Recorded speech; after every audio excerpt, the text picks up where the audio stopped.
Welcome, my outside the box thinkers, to the Anti-Aging Unraveled podcast, where I am your host, Dr. Lori Gerber. In this podcast, we will explore the fascinating world of personalized anti-aging medicine that considers the whole person inside and out, and how all systems are interconnected to each other. In today's world of modern medicine, we often find ourselves like just another number in a system that prioritizes quick fixes over sustainable and more natural solutions. Well, let's get ready for a paradigm shift in health and beauty. We look far beyond treating symptoms and aim to get to the root cause of our health and cosmetic issues. This podcast is your go-to source for all things natural, outside the box, and innovative in integrative medicine and cosmetic dermatology. So sit back, relax, and get ready to dive deep into the world of functional medicine and aesthetics with me, Dr. Lori Gerber. Let's take a trip down the real skin revolution pathway together. So, hello everybody. And it's been about a week and a half since my last recording, so I'm kind of excited to be back. Welcome back to Anti-Aging Unraveled. And I am so excited to talk about our new platform, if you will, which is our new Real 3 Health Genesis program. And what that is our wellness and weight loss journeys. And we are kind of rebelling against the word anti-aging. I think that's pretty safe to say. I think most of us don't like the term anti-aging, but we use it for lack of a better descriptor. But we are talking about what we call successful aging and aging your way, aging the way you want to age, and basically the things that matter to you most. You know, for me, it's one thing. And for some of our patients, it's something completely different. Is it losing weight? Is it being active? Is it being able to travel with your family and retire young? Or is it just like, you know, you want a better libido and have a better quality of life? So this is our Age Your Way platform, and we're starting off today. I'm really excited to have one of our patients to tell us her story. Her name is Christa Windsor, and she's nervous, but we're going to calm her down, right? We're going to keep her in check. This is really easy. You guys know me, super low key. We're just going to talk about experiences and really just tell you about what is possible with some of our programs. And a lot of us poo-poo the wellness space in that they think, oh, we're just getting older. This is part of the natural aging process. I'm just tired. But really, there's a lot of things that we can do to take the health into our own hands and really go after what we want. So I'm really excited to have you, Christa. You're welcome. So what I'm going to do is just briefly describe kind of her intake, guys, and just give a little patient overview, especially for my clinical providers that like to kind of listen in and do some cases with us. So Christa came in to us from Utah, and see, you were born in 72. Yeah. So we're not going to dwell on that too long, but basically, as many of my listeners will identify, middle of life, we're having all these changes, some of which are mood, some of which are hormonal, night sweats, hot flashes, and some of which are weight related. So when we first did her intake, she said that she had put on weight over the past 2 years, about 15 pounds, even though, and I hear this a lot, I didn't change anything about my diet or exercise. And I always say, I put air quotes on that because if it were working, it would have worked.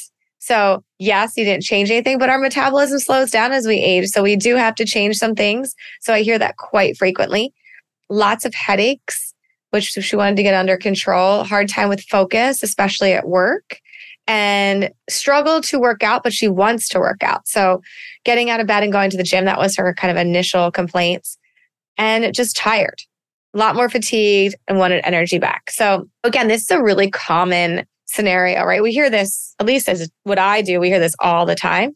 So really we teased apart some of her symptoms, and then we started to get lab work and anxiety too, right? That was worsening. Irritability, mood swings, headaches, fatigue, some indigestion, which we can kind of attribute some gut issues to, brain fog and memory loss. So see if there's anything else that I'm missing. Some non-specific joint pains and visual stuff, but for the most part, that was her big ones. So what did we do? We got labs. What did we find?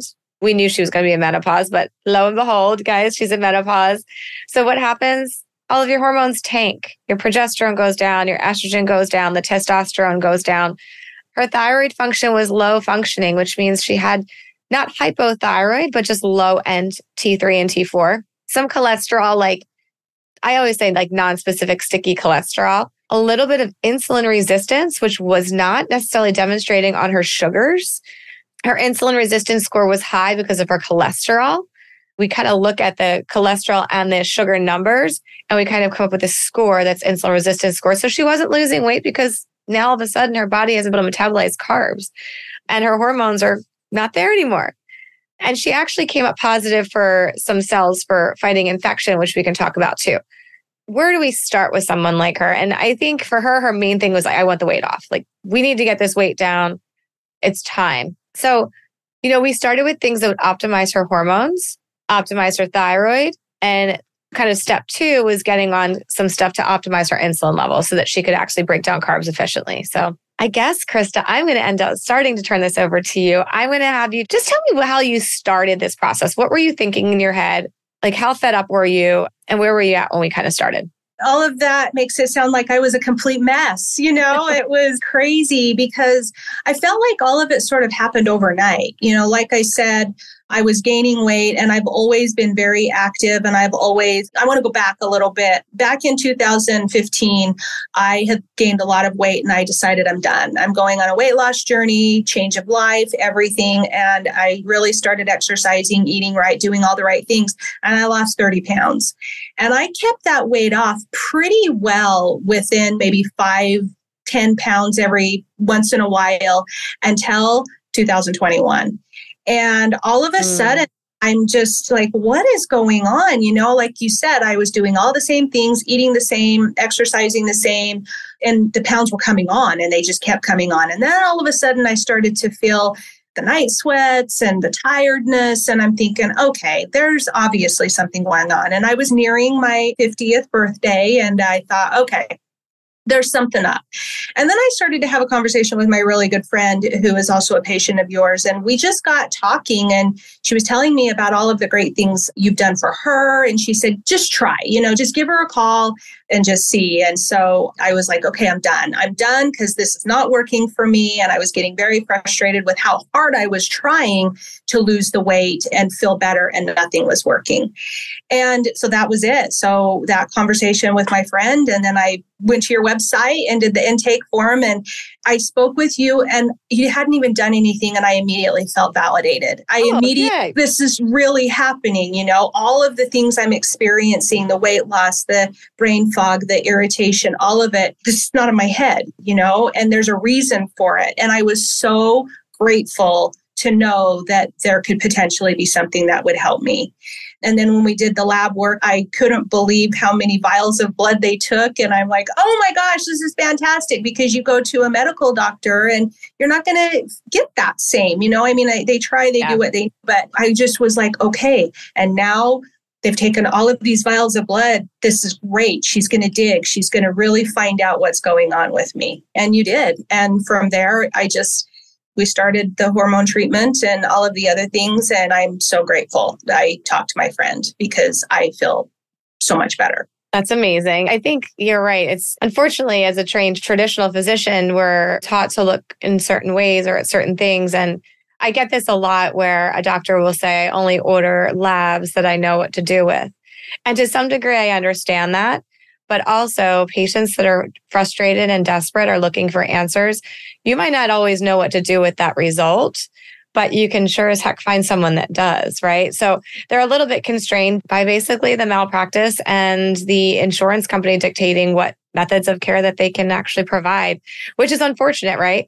When you started your journey, I'm trying to remember, I'm going to look back a little bit. We started initially, we did some supplements. And we worked on your thyroid with like what I would call a glandular thyroid and kind of sped that up a little bit. And we started working on your hormones too. So how did you find the hormones? Because we gave you some testosterone lozenges. We call them troches, guys, under the tongue. And then a little bit of progesterone at night to help with sleep and that kind of thing. How did you find them to help you? And how quickly do you think that they started to work for you? I would say probably 2 months in, I started to feel my energy level started to get better. Mm-hmm. And then there were some adjustments made because there were still some headaches, not as bad. I would say everything was getting better, but I wasn't to a spot where I said, oh my God, I feel great. And so we upped my testosterone a little bit and we upped my progesterone so that I was taking one in the morning and one at night.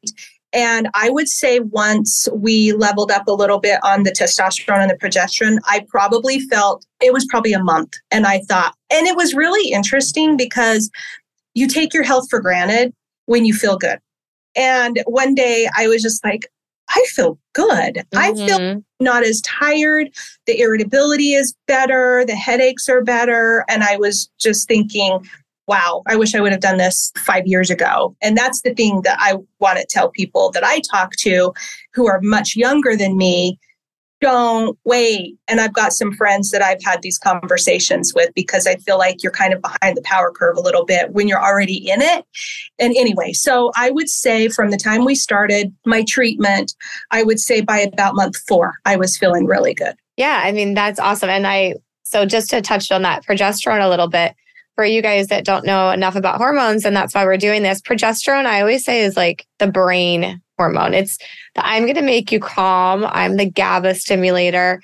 I'm going to make your moods a little more even. I'm going to help the brain fog because it actually has a lot of what we call GABA stimulation to it. So it hits the brain receptors. Progesterone, the highest place that it actually acts is in the brain. So when you start progesterone, it's actually pretty quick. I mean, you do find those receptors get saturated relatively quickly, but it also helps with sleep. It's that calming hormone. So with a lot of women, it's not always the falling asleep. It's mostly the staying asleep with menopause. Yes, a little bit of falling, mostly staying asleep. And when you don't sleep correctly and you have long-term sleep disorder, essentially, because you've been going through menopause, just a cool little stat, you're basically menopause for a quarter of your life, or at least some variation thereof, right? Perimenopause, hormone changes. That's a long time to suffer with mood, sleep disturbance. And we just attribute it. We love saying it's serotonin, right? Like our whole society is SSRIs and Lexapros and Celexas and everything. But really, postpartum depression, hormonal, it's low progesterone. A lot of women that have PMDD, it's low progesterone for 2 weeks before their cycle. They go on birth control, it's suppressing progesterone and changing their mood and making them crazy. Progesterone and insulin are directly linked. So when we don't have a lot of progesterone, our insulin becomes resistant. So by definition, we go through menopause and we get squishy mushy, right? Because that's what happens metabolically. So you're right. We should not wait until we're 50. Most of us go through some early stages of menopause, which I actually like to call it andropause, because technically it's like when your testosterone goes down, and that's an androgenic hormone, even though that's technically for men, that word. But our hormones, testosterone, it goes down after babies, like mid to late 30s, it starts declining. And progesterone slowly trickles itself down as well when our periods start to get a little bit different or heavier, or all of a sudden, maybe we start having migraines. That's that little bit of progesterone just ticking away. It takes a while. It takes years. And then all of a sudden, you're done. Estrogen's the last thing we talk about. I mean, you and I aren't even there, really, truthfully. So estrogen is the hormone that is 2 to 3 years after your last period, when you don't have anything left and you basically can't make any more estrogen anymore. That's a late finding. And then when we talk about cancer, that's really what we worry about is the estrogen. We're not really worried as much about progesterone or testosterone. If anything, progesterone's anti-cancer. It's anti-proliferative. It's the balancer to estrogen. So when we get people all the time that are scared, they're scared of HRT because HRT, those letters, gets a bad rap. We've pretty much proven the old HRT studies to be flawed and not valid, but they were all on synthetic high dose horse urine, very strong, crazy estrogens on extremely high-risk patient populations, truthfully, and older. So the data was super flawed. So anyone that's contemplating a lot of anxiety and mood disorder, I treat. That's progesterone. I mean, easy, simple. So I love that answer. So testosterone, let me just put this out there because we get lots of questions from women. Did it cause any side effects for you? No. Okay. So you're not growing hair where you shouldn't grow hair. You don't have breakouts all over your face. You're not having... Nope. Okay.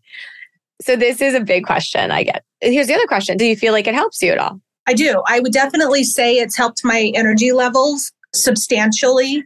It hasn't done a ton for my libido, but I didn't really have a lot of problems in that area before. So I would say testosterone has definitely helped with my energy levels and zero side effects, nothing. Yeah. And she's on a pretty low dose. So Women make about 2 to 4 milligrams on average of testosterone a day. So we usually replace about 1 milligram, maybe 2, depending on how we're treating somebody orally. But if you think about men, they do 10 times that.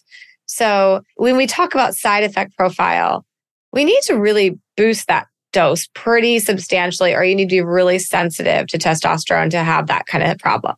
I would say the most common complaint is some hair thinning, but that's mostly with our pellets or if they're doing an injectable, not necessarily with a lozenge, which is what she's doing. And as far as libido, I find if you don't really have a problem with libido, it doesn't do much for libido.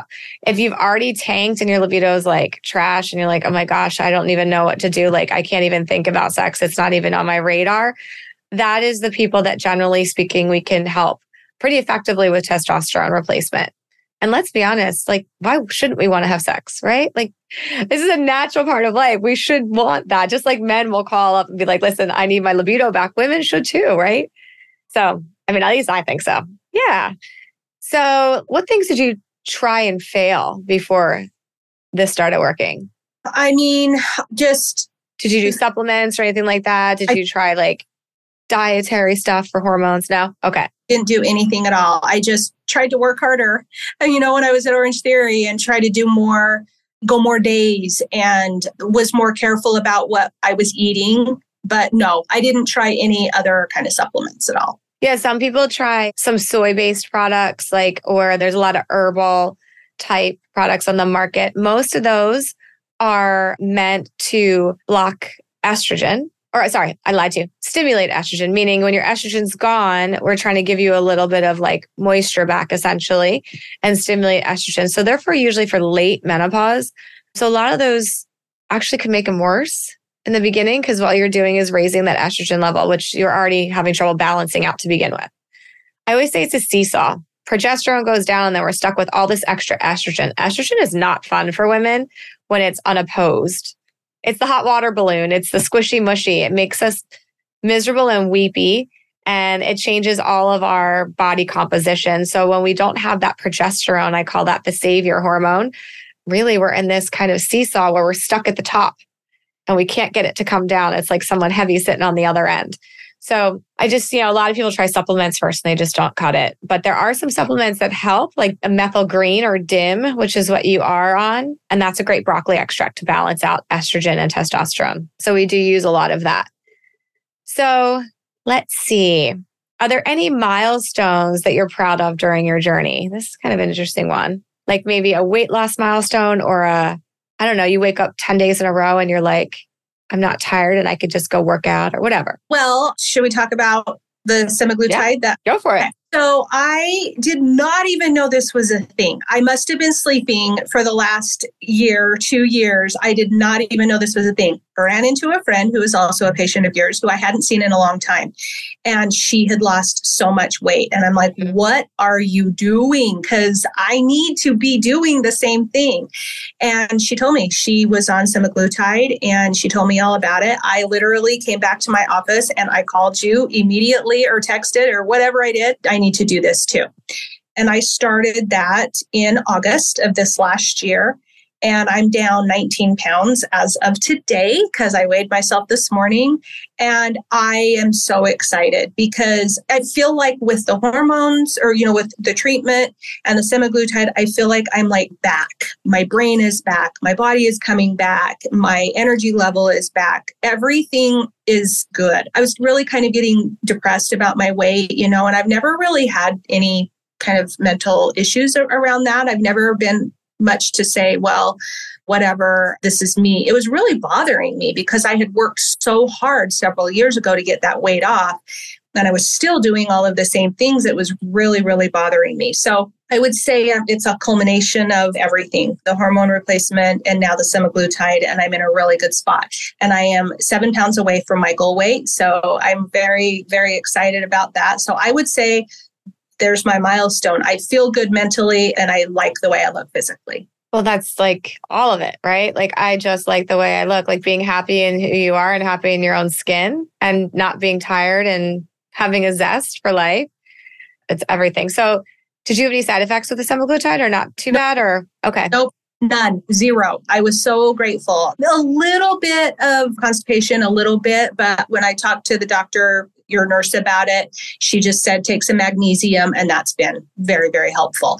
I became a grandma or a yaya. I am a yaya. Oh, that's cute. 9 months ago, that's my why. I want to just be super active so that I can be around for this little guy. And he's changed the whole trajectory of our family or the whole dynamics of our family. And so to feel good as he's growing up, it's just kind of the icing on the cake. So that's successful aging to you. Yeah. Is to be a positive influence and a role model and be around and be active for your grandchild. Yes, which absolutely. is beautiful, right? Like I said, for me, it was, and I did a post on, I don't even know what day it was. I think it was a couple of days ago, that for me, it was, I feel like I almost need to be able to travel and hike and be competitive again. Like that would be aging for me. Like I want to continue to be able to push my boundaries, push my limits.